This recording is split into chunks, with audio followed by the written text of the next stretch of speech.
cleared its last hurdle. A Macomb County judge has tossed a lawsuit aiming to block the sale of the proposed site.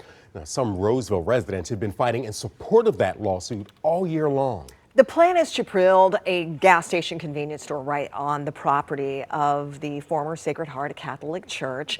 It's one of 50 to 60 new locations that Sheetz is planning to build here in Southeast Michigan over the next couple of years. Now, Roseville isn't the only community where people are speaking out against Sheetz moving in. Residents in Livonia, Farmington Hills, Waterford Township, and Royal Oak have all expressed concerns about the gas station convenience store chain moving into their communities. 7 News Detroit reporter Brittany Tulis is joining us live from Roseville this morning, raising the voice of the pastor there at the center of the fight. And Brittany, what do people who live near that former church say that they want to see there?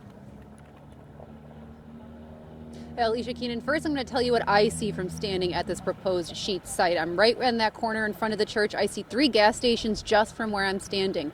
One down the street, one directly across the street, and one further down Gratiot there. Now, residents are pretty mixed on what they want to see become of this former church. A shelter is one resident idea that keeps this structure standing, but those who want to see this building demoed still didn't say they wanted a gas station here at the corner. I think it's time to demo this and do something. Yeah. I don't see how a gas station improves downtown. It would take a lot of money to kind of revamp it. So I would say move on. I don't think they need to tear down the church. They can do something else with this. Got too many homeless people walking the street. Need places like this.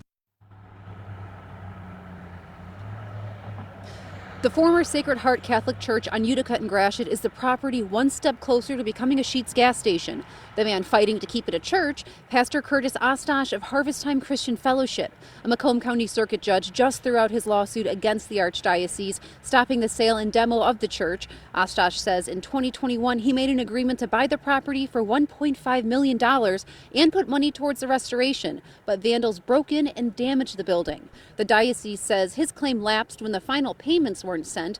Ostosh saying he didn't send it because he wanted the vandal damage restored first. We were negotiating with the Archdiocese of Detroit and Mooney Real Estate, their real estate division, in terms of how we could work this out. It was never worked out. We were in active negotiations and it all just fell apart. And Ostosh says he plans to appeal that circuit judge's decision throwing out his lawsuit, and he has till December 30th to file that paperwork. Now, Sheetz, on the other hand, they put out a statement saying they respect that judge's decision and they look forward to moving in. Live in Roseville, I'm Brittany Tulis for 7 News Detroit this morning.